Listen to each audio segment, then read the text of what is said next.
fantasy fan. So I recently finished Shadows Upon Time. Going to be giving that its own dedicated review shortly. It was a masterpiece. I loved it. I gave it 5 stars. And I went to the gala, met a ton of great people. I met a lot of the people from the Book Street Boys Discord, and it was a ton of fun. Friends such as Preacher Reads, Tom Orange, Samwise, Jake from Nerd Level Rising, Chance Dillon, and many others. Tabitha and Sherilyn from Books, Beverages, and Besties. And it was just a blast talking with a lot of people. And one of the most exciting parts of that night was the reveal of what Christopher Ruocchio is working on next.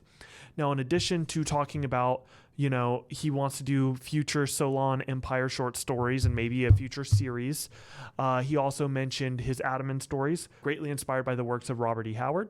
He also mentioned a book called The God-Stained House, which will be book 1 in a trilogy called the Doomsong Saga.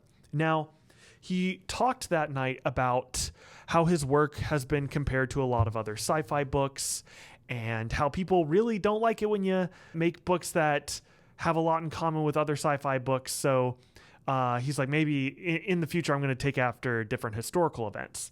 Well, here's the thing. My opinion on Sun Eater and its conversation with Gene Wolfe, its conversation with Frank Herbert, because that's what it is to me. These books are in conversation with Dune, with Book of the New Sun.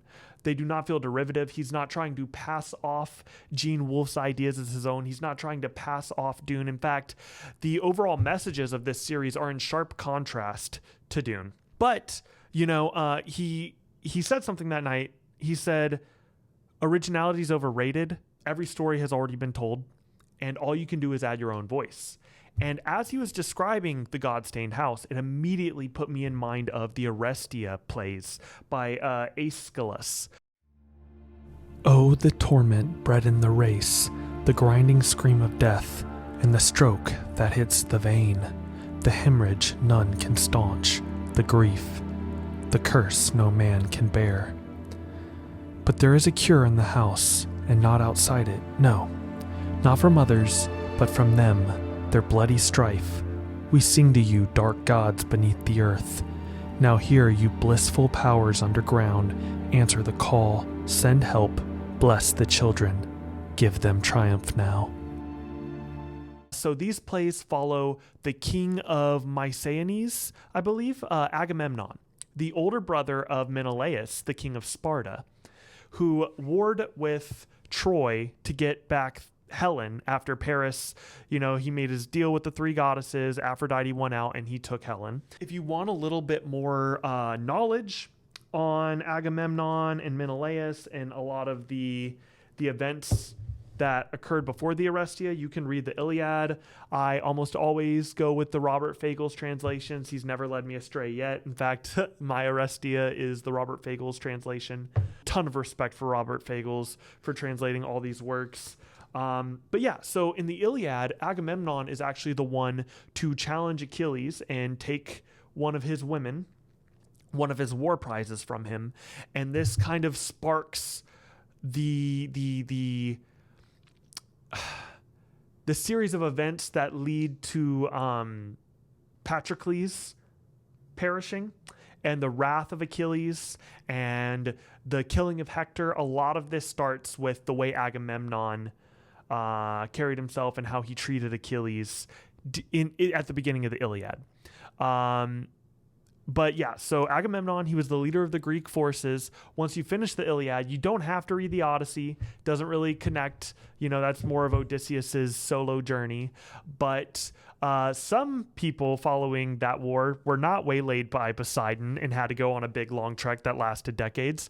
So Agamemnon returns home and is immediately killed by his wife. Clymennestra, I believe her name is. If I got her name wrong, I'll fix it down below. It's been a while since I've read these. But we follow his son Orestes as he then kills his own mother. And we see a lot of blood killing blood in this story. And it's a tragedy. It's a very important work, in my opinion. I think everyone should read it and give it a try, and especially to see what Ruocchio is basing his next story off of. Granted, this is all conjecture. I could be completely wrong. This is what his premise reminded me of. And Rockio, much like with Dune, I trust him to take inspiration from this story and be in conversation with it. He's not going to copy the story straight up. I'm not saying like, oh, this is the book he's writing. The very vocal community that calls Rockio derivative, I don't think understand what he's going for in his writing. Now, if you understand what he's going for and you understand that his works are in conversation with works to come before, and with history, and you just are not for that, it's not to your liking, that's perfectly fine. For me, he's one of the greatest authors of our generation. Bar none, Sun Eater is in my top 10 series of all time, possibly top 5, but I need to let the recency bias settle a little bit before I make a statement like that. But I recommend check out the Arestia. This is a quick read. You can read it in a day, and I think it will give you some insight into what Rockio is working with and what this next series of books is going to look like. And thanks, guys. Peace.